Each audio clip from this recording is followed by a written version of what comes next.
Olá, prazer estar aqui com vocês. Aqui é o professor Samuel Brito.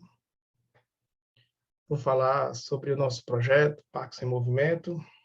Tá? Deixa eu só maximizar aqui a tela.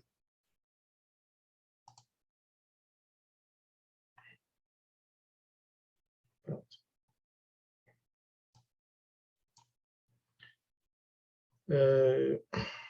Nosso projeto chama-se Parques em Movimento. A gente tem tido muita oportunidade de conhecer muita gente na internet e conhecemos o projeto de vocês, né? Também por esse meio. A gente fica muito feliz de ter sido convidado para falar sobre um tema que a gente gosta bastante, né? A professora Eri vai falar sobre exercício físico na doença de Parkinson, e eu vou falar sobre o nosso projeto, que a gente faz em paralelo, né? Que é o Parkinson em Movimento, um projeto que a gente lançou recentemente, que a gente está muito feliz com o retorno das pessoas, né? Que estão gostando verdadeiramente do que a gente está propondo, tá? Mas qual é o propósito do projeto Parques em Movimento? A gente tem recebido com muita frequência esse tipo de abordagem nas mídias sociais, né?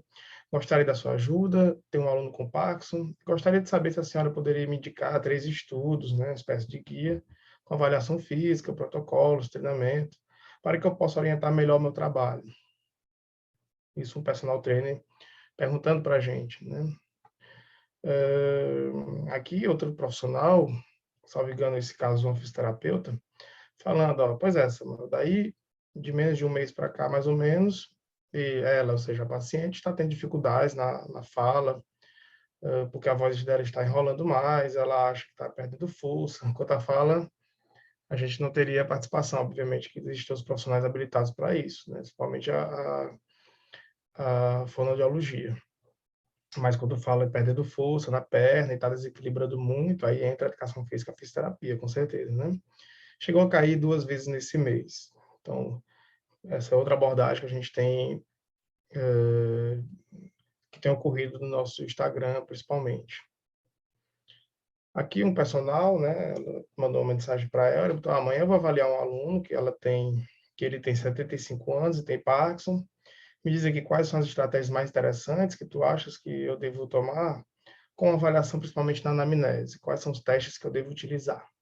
Então, esses 3 slides retratam claramente o que a gente tem vivenciado no dia a dia, né, com as dúvidas e as perguntas das pessoas, principalmente profissionais e estudantes de educação física e fisioterapia, tá? Então, aqui, eu vou mostrar para vocês o que a gente considera ser a nossa solução definitiva para avaliar e prescrever com segurança exercícios para pessoas com Parkinson. Por que eu falo com segurança? Porque muita gente, muito profissional, não tem conhecimento sobre a doença de Parkinson, e muito menos sobre todo o contexto que envolve a doença, que vai desde sintomas motores até os não motores, o que é que significa cada sintoma, como prescrever exercício a depender do subtipo da doença. Então, são situações que deixam as pessoas, os profissionais, inseguros para prescrever. E o paciente também, tendo visto que ele não sente muitas vezes também segurança no que o profissional está passando para ele de prescrição. Então, por que é importante um projeto como o nosso, né? Assim, porque o exercício físico, ele é de fato um modificador da doença de Parkinson. Então, a gente, como profissional e também o paciente, contratando um profissional bem orientado, ele vai sim poder modificar o curso da doença de Parkinson, né? Assim, ele vai evitar uma progressão muito acentuada dos sintomas, fazer com que o paciente tenha uma melhor qualidade de vida, tá? Então, vamos à validação de tudo isso, né? São os nossos próprios alunos, obviamente. Aqui é um aluno, perdão, da professora Elren, né? Ele dizendo, olha, tá difícil, mas vamos encarar a vida. Pode ter certeza que tu fizeste a diferença para muitas pessoas, mas para o João a diferença foi muito especial. Ele viveu intensamente os teus pensamentos, ensinamentos proporcionados pelo teu doutorado. Muito obrigado. Perdão, agora eu lembrei que eu estou fazendo essa aula aqui ao vivo, né? Mas agora eu lembrei que o caso desse paciente em especial é um paciente que a Eury atendeu por muitos anos e agora, mais recentemente, infelizmente, morreu por Covid, né? Que foi por outra causa. mas aqui ela falou com um familiar desse paciente, e o familiar morreu de agradecer, porque realmente ela fez a diferença na vida dele, enquanto atuava como profissional lá no doutorado dela, quando ela ainda morava em Porto Alegre. Aqui o depoimento de uma filha de um aluno também, vou colocar aqui para vocês escutarem, tá? Bom dia, eu me chamo Patrícia Gavião e eu sou filha da Lourdinha, que é uma serelepe. Ela entrou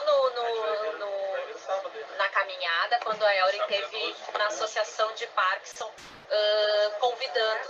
Eu achei interessante, achei que seria para ela uma... Como é que eu vou explicar? Algo a enfrentar. Quando ela entrou aqui, no início ela estava meio assim, apesar de minha mãe não ser quieta. Nesse tempo eu vi a evolução da minha mãe. Vi ela com a ansiedade de vir para a aula, ela chama de aulinha, ela quer vir para a aula. Eu vejo ela animada, ela sai daqui, a parte dela é maravilhosa, ela se anima, ela fica feliz. Meu irmão comentou isso, Ana, como ela fica bem nesses dias que ela faz a caminhada. As câimbras da minha mãe diminuíram muito e ela criou mais autonomia. Ela não quer que segure ela quer caminhar, ela quer se exigir. Chega, mãe, vamos parar, não, mais uma. Ela se exige cada vez mais e isso para ela fez muito bem. Eu procuro fazer a evolução dela em fotos, como ela entrou e como ela está agora. Ela está mais ereta, ela se policia em casa, porque as professoras indicaram que deveria mudar, o guincho, que deveria não caminhar com a perna cruzando, não ir para frente. Isso ela tem feito, ela mesma se policia em casa, coisa que eu não vi minha mãe fazer em outros lugares. Ela é meu bebê. E a evolução dela é a minha conquista. Então, está sendo muito mais importante para mim, acho que para ela. Ela não tem noção do que ela está me fazendo de bem e do que vocês estão me fazendo de bem. Então, só tenho a agradecer a Elrin, a Diana, o Alex, a equipe, e havendo a possibilidade de continuar, ela vai continuar com certeza essa caminhada linda. Eu só tenho a agradecer a toda a equipe. Observe que é emocionante, né? Um depoimento desse. Então, isso realmente deixa a gente muito feliz e empolgado para continuar na caminhada, né? Aqui um paciente meu, né, aqui em Fortaleza, onde eu moro, é o seu Fernando, ele tem 81 anos, ele tem diagnóstico de Parkinson e Alzheimer, e há um ano ele realiza exercícios orientados comigo. Bem, já vou ter que o slide sem querer eu passei opa, aqui não, aqui. Ainda falando do seu Fernando, só trouxe propositalmente esse slide nesse momento, mas já vocês vão entender melhor, ele vai aparecer com maior frequência, tá bom? Mostrando um pouco do nosso trabalho também nessa população. Mas qual foi o divisor de águas na vida da gente? A gente teve necessariamente divisores de água, onde a gente, a partir dali, teve insight para poder atuar na doença de Parkinson. No meu caso, Samuel, foi a discinesia. Então, a primeira vez que eu fui no Hospital das Clínicas, eu vi uma paciente tendo discinesias, né, se movimentando de uma maneira rápida e descoordenada. Aquilo me chamou muita atenção. Então, eu ficava pensando, nossa, será se é possível mudar esse cenário? Será se é possível entender algum mecanismo de treinamento onde o paciente possa melhorar a discinesia? Então, a partir dali, eu fiquei realmente bem inquieto com isso e fui estudar ao máximo, né? E até hoje atuo fortemente na doença de Parkinson, exatamente para poder tentar entender todo esse mecanismo e passar para as pessoas que trabalham com o Parkinson para tentar mudar o cenário, pelo menos melhorar ao máximo, obviamente. Em alguns casos, você não vai melhorar, você vai melhorar alguma coisa, mas não existe a cura do Parkinson, não existe o controle dos sintomas e isso a gente consegue necessariamente, muitas vezes, com exercício, tá? Essa foi a grande inspiração da professora Elrin, né, a mãe dela. teve o diagnóstico de ataxia. Até então, perdão, a dona Lene, né? Até então ela não tinha ainda o diagnóstico, mas chamou muita atenção da Elra enquanto estudante. E aí a professora Elra começou a estudar muita parte neurológica, Depois ela descobriu que a mãe dela não tinha Parkinson, era ataxia e tal, mas ela continuou nessa jornada e aí tem muitos anos de experiência na doença de Parkinson. Esse é o seu João, é um paciente que foi o primeiro paciente com Parkinson que a Elren trabalhou numa clínica, né? E logo que ela chegou, chamou a atenção dela, a minha atenção, Samuel, foi a discinesia, né? E o da Elren foi o freezing. Então, paciente com congelamento da marcha, né? Aquele pé arrastado, aquele pé, de fato, como se estivesse colado no chão, sem conseguir efetuar o movimento, a cabeça querendo e o corpo não efetuando. Aquilo ali chamou muita atenção da Elren e ela ficou realmente bem preocupada com aquela situação e, assim como eu, ela foi atrás de tentar entender aquilo mais ainda. Então, já tinha um histórico da questão da mãe dela, da ataxia, e agora com o seu João, na prática clínica já com Parkinson, né? Ela, nossa, eu tenho que tentar descobrir como é que eu faço para o paciente melhorar o freezing, né? Não posso deixar ele cair, nem nada. Então, isso inspirou muita gente, foi divisor de águas na vida da gente como estudante, em alguns casos, né? E pouco depois, assim, já como formado. Tudo bem, mas vamos ao que interessa, vamos falar do nosso projeto, vamos falar sobre nós, né? O que você sente ao ver essas imagens? Necessariamente você se depara com várias situações onde o paciente com doença de Parkinson pode vivenciar, né? Ele pode ter uma marcha com instabilidade postural e o tronco muito inclinado à frente, bem característico do paciente com Parkinson. Ele pode ter um tremor muito acentuado, ele pode ter uma discinesia, né? São vários sintomas que a própria rigidez, o próprio freezing, então, são vários sintomas que podem ocorrer na doença. E muitas vezes o leigo, como a gente já foi um dia, né, sobre o tema, você olha e não está preparado para atuar. Então a gente observa que muitos colegas profissionais, estudantes de educação física, fisioterapia principalmente, têm a dificuldade de abordar esse tipo de situação. A gente também já teve, obviamente, continua estudando, mas a gente se sente, sim, há muitos anos de experiência para atuar fortemente nessa área, e isso motivou muito esse nosso projeto Parkinson em Movimento. Mas calma, você não precisa criar um monstro quanto à prescrição de exercício para a pessoa que tem Parkinson. Então, muitas vezes a gente está enxergando uma coisa completamente diferente. Não é coisa de outro mundo. Basta que você se capacite para isso, tá? Mas o que é mais importante estudar na doença de Parkinson?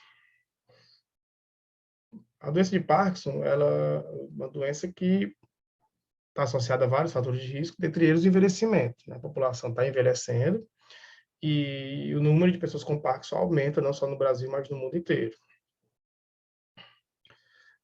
Estima-se que em 2040 existam 17,5 milhões de pessoas com doença de Parkinson no mundo, né? Vocês têm ideia, em 2015 eram 6,3 milhões, então, de fato, um aumento exponencial. É importante entender que existe a história natural da doença, então, até chegar no diagnóstico, existem vários sintomas, especialmente os não motores, como distúrbios do sono, como depressão, disfunção urinária, dentre outros, que antecipam de 10, 15, até mesmo 20 anos da doença, e isso vai trazendo uma história natural, onde até o diagnóstico o médico tem uma maior precisão, maior convicção de que de fato é Parkinson, né?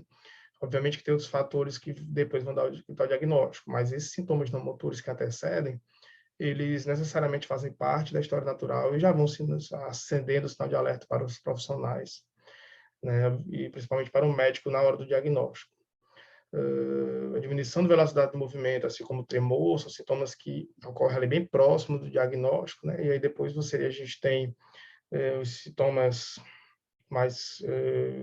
todos os sintomas, né, motores da doença são associados, com de 5 a 10 anos, 8 anos, começa a aparecer complicações induzidas pela levodopa, depois quedas, né, sintomas axiais, e aí depois de mais tempo, 15 anos, a gente pode chegar à demência, até psicose, né? Falando um pouquinho sobre os sintomas motores, né? O paciente com Parkinson está bem familiarizado com esse teste, né? Mas para quem está assistindo a aula e não tem Parkinson, né? Ou com algum profissional que queira tentar entender minimamente sobre a doença, são um sintoma motor extremamente relevante e importante de se entender, né, que é a bradicinesia. A bradicinesia ela é a lentidão na iniciação e progressão do movimento, seja ele voluntário ou automático. Tá? Então, esse é um dos testes que a gente faz. O paciente vai diminuindo a velocidade do abrir e fechar da mão. Quando a gente pede para ele fazer o mais amplo e mais rápido possível, ele acaba diminuindo a velocidade e a amplitude de uma maneira, seja, de uma maneira, perdão, lenta. E isso é característica de bradicinesia. Existem outros sintomas motores, né? O tremor de repouso, que a maioria das pessoas conhecem, a própria rigidez, que eu fiz questão de destacar aqui, essa imagem é bem característica da rigidez. A rigidez do paciente tem muita perda de qualidade de vida, porque ele se sente extremamente amarrado, né? Como se ele não conseguisse, de fato, realizar o movimento. E isso é extremamente desgastante para o paciente e necessariamente importante para quem está nos assistindo entenda, especialmente quem nunca trabalhou com essa população ou está querendo trabalhar, entenda que a rigidez ela pode ser nos dois membros, ela pode ser unilateral, né? Pode ser membro superior e inferior, tá? Então é necessário você identificar a rigidez e tentar tratar e levar isso em consideração na hora da prescrição do exercício. Aqui só um teste de rigidez, né? A rigidez involuntária e independente de velocidade é um movimento passivo de articulação, tanto é que se o profissional está avaliando, ele está de maneira passiva, movimentando, fazendo a flexo-extensão do cotovelo, né, e do punho também, depois ele faz, do paciente, por examinador com ou sem fenômeno de roda denteada. Então, a gente observa que o paciente vai ter uma resistência na flexo-extensão do cotovelo e o avaliador ele consegue notar essa resistência manipulando passivamente a articulação. Aqui falando um pouquinho do freezing, né, o bloqueio do congelamento. Acho que vou colocar só um dos vídeos aqui rapidamente, só para quem não está familiarizado também. Aqui é o próprio instrumento, né, as situações onde pode ocorrer o freezing. Congelamento, então a gente vê essas passadas curtas, o paciente tenta levar o pé fica pregado no chão, então literalmente é um congelamento da marcha, né. Outro exemplo, ele tem hesitação para virar. O paciente vem andando, e aí de repente ele precisa fazer um giro, ele gruda o pé no chão de novo, não consegue tirar o pé do chão, né? Então não é a questão da diminuição da velocidade da marcha, né? Embora esteja correlacionado, mas o freeze em si é o congelamento, é pé pregado, tá? Seja no primeiro passo, como a gente mostrou anteriormente, seja no giro, né? Seja nesse outro momento, ele já está feito quase todo o giro e no final ele não conseguiu.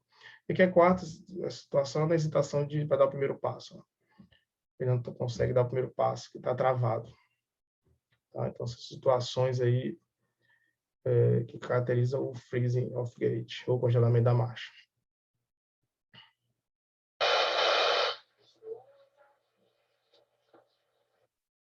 Aqui. E qual a estratégia eu devo fazer para sair do freezing? Bem, aqui no nosso canal do Idoso Movimento, a gente considera algumas estratégias bem importantes. Né? Diga para o paciente manter calmo e não insistir no seu movimento. Sugira um movimento diferente ao que ele está fazendo. Estimule ritmos auditivos. A cadência musical pode enganar o cérebro e fazer com que ele destrave. Utilize um metrônomo. Você já deve ter visto um que fica tuts, tuts, tuts, tuts, com música, né? Assim, não necessariamente com música, mas só nessa batidazinha, que a gente chama de pista visual. O fato do paciente escutar essa batida no metrônomo, existe um aplicativo celular para isso, faz com que ele melhore a passada e aí diminua os freezings, tá? Então, você pode contar com ele. Conte 1, 2, 3, né? Ou peça para ele caminhar de acordo com a batida das mãos. Ele vai caminhando, toda a passada que ele dá, de acordo com a batida das mãos. Outra estratégia interessante é o famoso marcha soldado, que a gente conhece. Né? Marcha, soldado, cabeça de papel e tal. Então, essa música super funciona. Peça para que ele imagina como se fosse um soldado marchando no mesmo lugar. Tá? O primeiro passo sempre é o mais largo, após ele congelar. Então, ele sempre congela, depois ele dá o primeiro passo. Então, estimula o paciente a dar o primeiro passo bem grande, que aí isso vai fazer com que ele, de fato, possa enganar o cérebro dele e ele evite o freeze na primeira passada.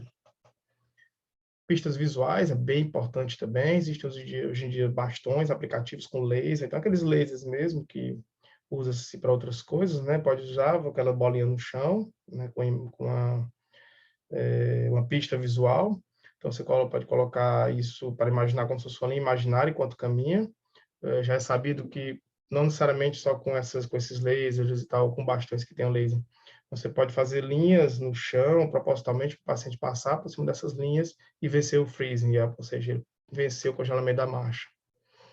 Movimentos de forma diferente, peça para balançar os braços, se tiver na cadeira próxima, faça ele levantar da cadeira, quer dizer, aumentar a complexidade neuromuscular dos exercícios com exercícios que estimulam muitas vezes simultaneamente membros superiores e inferiores, também é outra estratégia interessante.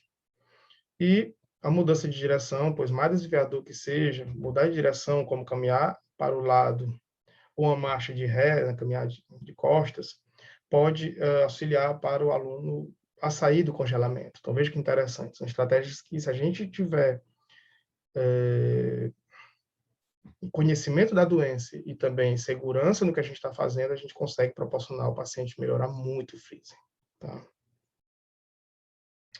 Aqui é o teste de instabilidade postural, feito pela doutora Elren.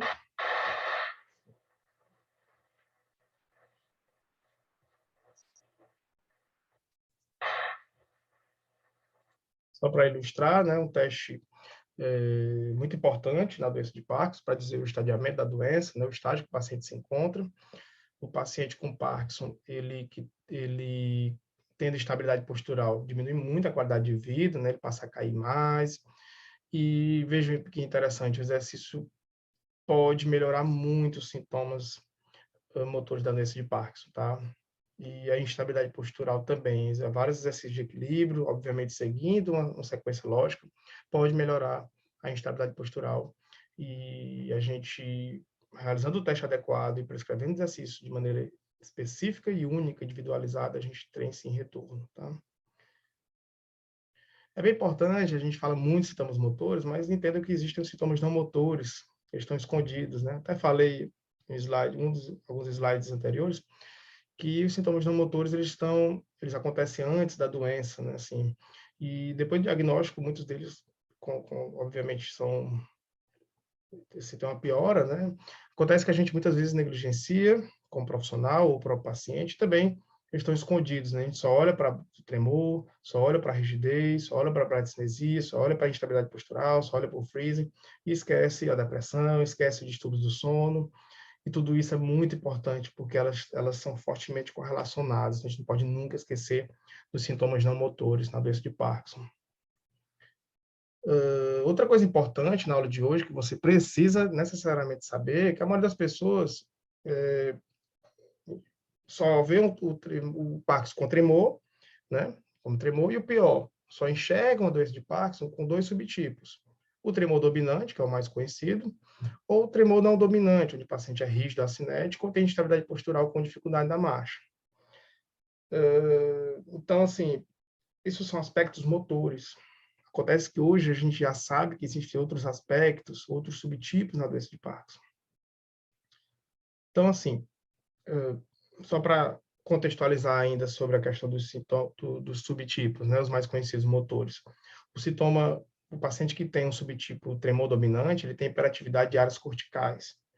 E os pacientes que são rígido-acinéticos ou que têm instabilidade postural com alteração na marcha, eles apresentam pior desempenho no andar e usual adaptativo, com menor comprimento e velocidade do passo na atividade cortical, apresentam hiperatividade, ou seja, o contrário do tremor. E eles necessitam de um maior recrutamento do córtex pré-frontal para andar. A professor Samuel, por que é importante eu saber disso? Porque a prescrição de exercício, você tem um universo diferente em algumas situações, não são em todas, mas algumas estratégias na prescrição, ela vai depender do subtipo. E para depender do subtipo, você precisa conhecer quais são os subtipos. E para conhecer, você precisa avaliá-los. Tá? Então, é importante saber disso. Ainda falando sobre subtipos, características cognitivas e psiquiátricas também contribuem para a qualidade de vida e podem diferenciar subtipos. Então, as abordagens de múltiplos domínios podem ter a maior utilidade clínica do que as classificações de domínio único, por exemplo, o motor, que até então só se fala naqueles dois que eu já falei, né? As classificações de múltiplos domínios, incluindo medidas motoras, cognitivas e psiquiátricas, permitem subtipos mais amplos que capturam o espectro completo das manifestações clínicas. Então, veja que é importante ver também o paciente como no universo de sintomas não motores, exatamente para subdividi-los. O paciente, ele tem tremor, mas também tem algum sintoma não motor associado, ele tem um subtipo específico do paciente que tem tremor, mas não tem algum sintoma motor importante associado, tá? Então, o universo também é diferente de tratamento para diferentes áreas do conhecimento. Ok. Importante essa questão conceitual. Essa imagem a gente acha muito bonita, né? Por isso que a gente sempre coloca nas nossas aulas, né, professor Euren Passos? Para a gente ter um raciocínio clínico, um olhar amplo daquele negócio, né? A gente saber avaliar, saber conhecer os subtipos, sintomas motores, não motores, mas é importante a gente ter um olhar clínico mais direto na própria doença e, para isso, ser mais assertivo possível. Primeiramente, a importância de saber o on e o off, né? O paciente, muito profissional principalmente, e às vezes cuidador, não sabe nem o que é on e off, né? O paciente no on, quando ele está sob o efeito da medicação. Isso pode acontecer 15 minutos depois do uso da droga, meia hora, 40 minutos, varia muito de um paciente para o outro. Mas é quando o paciente se sente melhor com a ação do medicamento. E o off? O off é exatamente o contrário, quando o paciente está travado, está com muito tremor, ele está com muito sintoma motor associado à falta da levodopa. Por isso que é importante conhecer o on e o off na hora da sua avaliação física e funcional da doença de Parkinson, tá? Se a gente entende que existe várias situações, características da doença, que vão desde o estadiamento até na prática do dia a dia, se ele está on, se ele está off, tinha horário que ele tomou remédio, qual foi o remédio que ele tomou, qual é a ação desse remédio, de ação prolongada, não é de ação prolongada. Tudo isso vai influenciar na nossa tomada de decisão. Entenda que uma prescrição adequada de exercício necessariamente deve ser realizada na hora do paciente estar no on. E para isso você precisa entender todo esse mecanismo que a gente está conversando. O nosso propósito como empresa e como projeto, Parkinson em Movimento, é um programa de reabilitação focado na pessoa com doença de Parkinson, não na doença, tá? Então, é um programa de reabilitação de exercícios físicos que envolvem a doença no eixo central, né? E, obviamente, associado a isso, fatores fisiológicos do paciente, sociais do paciente e também psicológicos. Então, a gente vê o paciente como um todo. Mas, professor Samuel, o que não pode deixar de incluir na anamnese do paciente com doença de Parkinson? Características sociodemográficas, é muito importante saber o nível de escolaridade do paciente, onde ele mora, quantas pessoas moram com ele, o nível de dependência financeira ou até mesmo física de outra pessoa, né? É importante perguntar inicialmente qual a principal queixa do paciente, porque a perspectiva do profissional deve estar alinhada à expectativa do paciente, então muitas vezes isso não é o que acontece na prática, a gente precisa inicialmente considerar a queixa do paciente, investiga o tempo de diagnóstico, é o terceiro item, né, e como começaram os primeiros sintomas, tá? Às vezes eles têm sintoma inicialmente de um lado, em um membro, ou no outro, o tremor, é mais rigidez, tá? Tipo, tudo isso precisa saber. O histórico familiar de doenças, histórico pessoal de cirurgias devem ser consideradas. Pergunte como era o estilo de vida do paciente quando era jovem, né? Hábitos alimentares, o sono. Muitas vezes esse distúrbio do sono, como eu falei, acontece muito antes do diagnóstico, então muitas vezes ele já tem muitos anos que não dorme bem. Verifique se é tabagista e sobre o consumo de álcool, né, qual a quantidade, e registre isso na sua anamnese. Aqui sobre algumas avaliações especializadas, para que todo profissional, estudante de educação física, fisioterapia, o próprio paciente entenda que existe os cuidadores, né, os familiares. Uma PDRS, a parte 3, é uma escala unificada da doença de Parkinson, específica para a doença de Parkinson, onde se investiga os sintomas motores. É considerado padrão ouro, de fácil utilização. Ele requer apenas uma certificação pela Movement Disorders, né, que é uma sociedade de estudos do movimento, localizada nos Estados Unidos, mas a gente pode estudar e fazer a prova aí online e está apto a aplicar esse instrumento, tá? Mas vocês devem conhecer o PDRS, como eu estou aqui falando, porque é um instrumento que necessariamente para a sua prescrição vai ser muito importante, e importante ser conheça profissionais que estão habilitados para avaliá-lo e prescrever exercício a partir dos seus resultados. Escala de Ronier, onde a gente vai ter, a partir dela, o estágio da doença de Parkinson, onde o paciente pode pontuar em várias situações, né? Pode ser 1, 2, perdão, 1,5, 2, 2,5, 3, 4, 5, né? Então, são situações a depender de algumas características, principalmente sintomas motores, a gente pode dar o estágio da doença de Parkinson que o paciente está. Minimento, através de rastreio cognitivo, uma avaliação que não determina diagnóstico, mas é um teste muito avaliado para detectar algum declínio cognitivo na pessoa com Parkinson. Ele é validado nessa população, tá? Então, ele observa a fluência verbal, a memória, a função executiva, a memória episódica e recente, atenção, cálculo e orientação espacial. E quanto maior o valor final, melhor será a função cognitiva. O PDQ, que é o questionário de qualidade de vida, o PDQ 39, existe outra versão, que é o PDQ 8, mas o mais validado na literatura é o PDQ 39. É importante que você utilize esse instrumento, porque a qualidade de vida é um desfecho talvez o mais importante de todos, né? Muitas vezes a gente não melhora os fatores, mas está melhorando a qualidade de vida, a gente consegue com certeza viver melhor, né? O nome já está dizendo, o próprio instrumento de avaliação. O TUG se investiga a mobilidade, assim, como risco de cair. Então, ele é um padrão ouro para avaliar estabilidade postural, dinâmica, capacidade de giro, né, dentre outros testes. É bem simples de ser feito. O paciente se levanta de uma cadeira, anda 3 metros, dá um giro e volta e senta, te marca o tempo. Tem pontos de corte diferentes para a doença de Parkinson. Então, é imprescindível essa avaliação, uma avaliação especializada desse teste. E o FOG, né, a avaliação do freezing através de um questionário, onde tem até um vídeo, aquele vídeo que eu mostrei aqui na apresentação, onde a gente investiga diferentes maneiras de se ter FOG. Ainda sobre avaliações especializadas, o desafio é existem várias avaliações, vários instrumentos, a gente pode fazer isso com baixo custo, desde que a gente conheça a literatura científica, esteja apto para atuar com essa população. Tá? Mas agora vamos falar um pouco sobre o medo de prescrever exercícios para pessoas com Parkinson. Não tenha pânico. Aquele dinossaurozinho da mãozinha que eu mostrei lá atrás, não é verdade, né? Assim, a gente enxerga coisa que não existe, muitas vezes. Então, você não precisa entrar em pânico. Porque o exercício físico, ele é um fator modificador importante na doença de Parkinson. Já falei nessa aula, né? E o número de estudos que investigam o benefício do exercício físico na doença de Parkinson só cresce no mundo.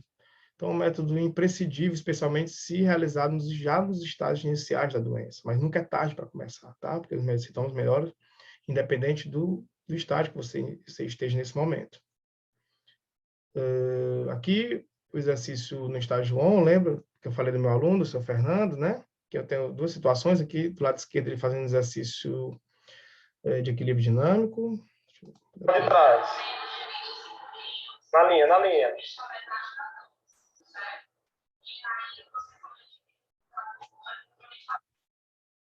Aqui o giro dele, para vocês verem. De novo. Aqui ele está no on, não tem freezing, né? Aqui na Avenida Beira-Mar, de Fortaleza, ele correndo. Vamos lá. A postura dele melhorou muito. De trás. Na linha, na linha. Outro fator importante é quanto à preferência do aluno, né? Considere necessariamente as preferências do aluno ao prescrever exercícios para idosos, né? Seja com Parkinson ou não. Aqui também o seu Fernando, ele aqui com a esposa dele, a dona Odete. Veja que interessante, ele dança do tango aqui que eu coloquei para ele. Pronto, Fernando. Pode convidar a sua esposa, sua dama. Ela aceitou, ok. Isso. Olha aí, Sandra. Carlos Gardel. Epa, puxa a sua dama, rapaz. Vamos lá, mais rápido, hein? Bora. Isso.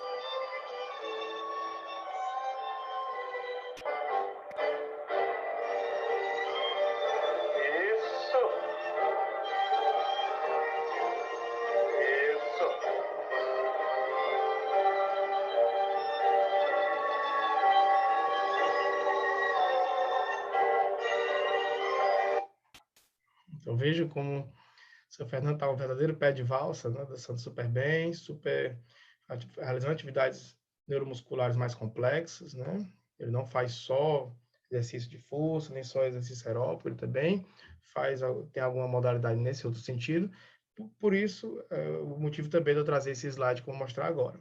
Ali tem o EH lá em cima, ali está simbolizando exercícios com maior nível de habilidade, né? De atividade neuromuscular, maior complexidade que envolve habilidade, como a dança e tal. E embaixo, exercícios predominantemente mais aeróbicos, tá? Como a esteira, a bicicleta.